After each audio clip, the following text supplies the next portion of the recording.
Tenho certeza que todo mundo tem um lado de si que não quer que as outras pessoas vejam. E se ninguém tentar descobrir ele, você pode nunca ver o verdadeiro eu de alguém. Normalmente é assim que funciona. E é claro que não é diferente para mim. Pensamento interessante, não é? Engraçado imaginar que todo mundo está escondendo algo tão importante assim. Mas e você? Por acaso também está escondendo algo que não quer que as outras pessoas descubram? Antes de responder essa pergunta, deixe-me apresentar a obra em questão.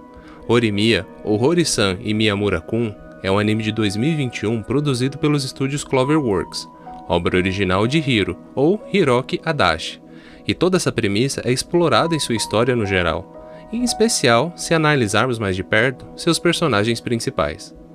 Um pequeno disclaimer: apesar de usar as imagens do anime, esse vídeo vai se focar especialmente no mangá em si, considerando que é a mídia original e a qual consumi com mais frequência.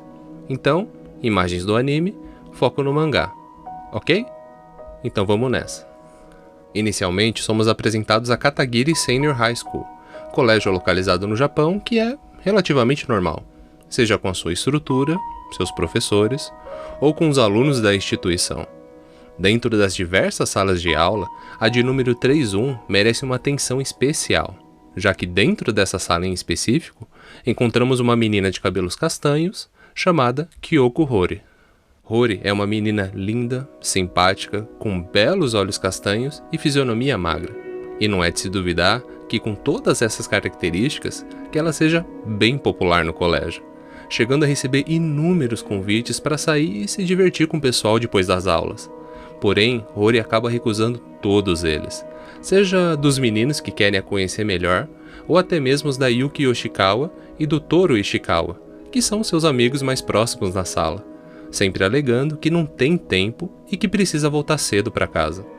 Acontece que Hori esconde um certo segredo em sua vida, onde nem mesmo os seus amigos mais próximos sabem da verdade.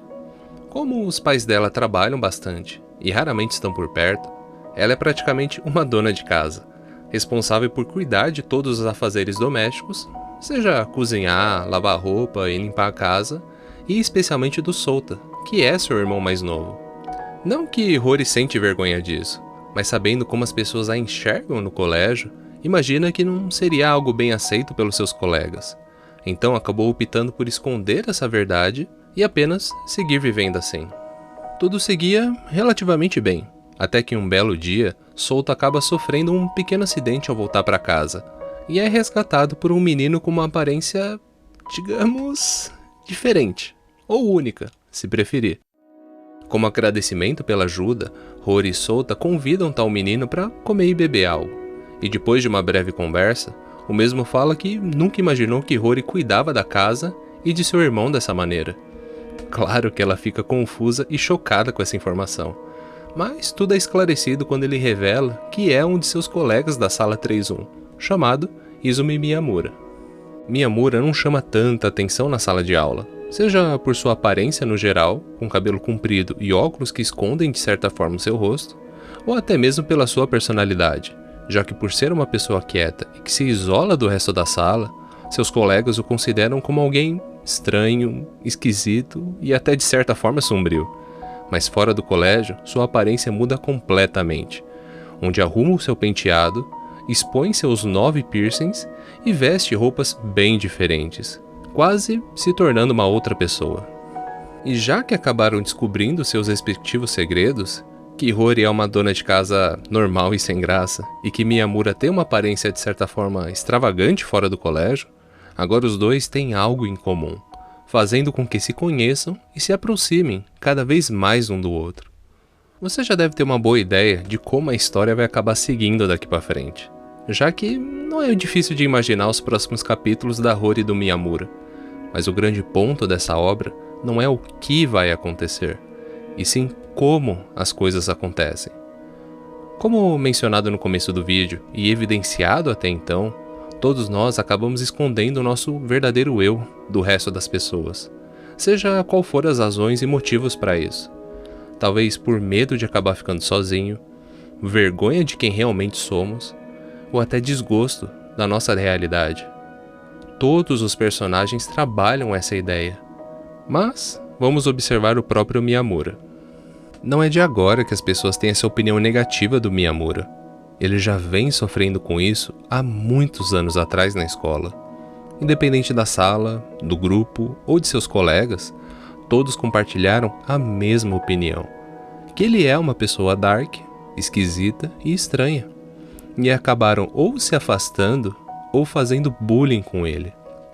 Isso acabou destruindo por completo, pois não só chegou a odiar a escola e todos que estavam nela, mas também começou a odiar a pessoa que ele é, ao ponto de sempre tentar encontrar maneiras de se modificar, seja com os piercings ou com as suas tatuagens. A razão do Miyamura esconder o seu verdadeiro lado é simplesmente por medo e, de certa forma, desgosto da pessoa que ele é. Tem uma passagem no capítulo 38 do mangá que exemplifica exatamente isso. Nela, o Miyamura está sonhando e dentro desse sonho ele acaba encontrando ele mesmo do passado, na época mais difícil de sua vida até então. As duas versões acabam conversando e expondo esses traumas, ao ponto que a versão mais nova fala que ninguém precisa de mim. Eu posso simplesmente morrer? Onde a versão atual fala que não, eu não acho que você deveria fazer isso. Você não pode ter ninguém agora, mas muito em breve você fará um novo amigo. Vai conhecer um garoto alto e uma garota muito carinhosa, além de um presidente do conselho estudantil junto com duas garotas que são boas amigas. Eu não sei porquê, mas muitas pessoas farão amizade com você. Mesmo que você esteja triste, elas virão. Eu prometo. E é essa a principal mensagem Horimiya, que é uma palavrinha mágica chamada aceitação. Miyamura percebeu que ele não pode mudar a pessoa que ele é, ou seu corpo, ou sua personalidade. Se as pessoas acharem que ele é dark ou estranho, ele não pode fazer nada para mudar isso. Ele aceitou esse seu lado que sempre tentou esconder. Aceitou o bom e o ruim de sua vida. Aceitou quem ele é de verdade. E a partir do momento que ele aceitou o seu verdadeiro eu, isso permitiu que outras pessoas também aceitassem o verdadeiro Miyamura, fazendo com que ele, enfim, encontrasse o seu lugar no mundo. Não é só com o Miyamura que a obra trabalha com essa ideia de aceitação. Seja com o Toro, que precisa aceitar que ele não é a pessoa certa para a pessoa que ele gosta, a Sakura, que precisa aceitar a sua própria aparência e não desejar ser diferente do que ela é, a Honoka, que precisa aceitar e superar a terrível realidade que aconteceu em sua vida, e assim por diante. Todos eles, de uma maneira ou de outra, precisam passar por essa aceitação. E quanto mais perto eles conseguem chegar dela, mais maduros e felizes eles acabam se tornando. Horimiya é incrível e fez sucesso por inúmeros motivos. Mas para mim, o que tornou a obra tão especial é justamente isso. Que apesar de que todos nós temos um lado que não queremos que ninguém descubra, quanto mais trabalharmos para aceitar e abraçar esse lado, mais vamos descobrir pessoas e lugares que vão querer aceitar também, tornando a vida cada vez mais especial. Então, procure passar um tempo com você mesmo e aceitar esse seu lado que você se esforça tanto para esconder. Você pode até imaginar que ninguém vai aceitar o seu verdadeiro eu, mas concorda que é injusto esperar que outras pessoas aceitem quem nós somos, sendo que nós mesmos não nos aceitamos?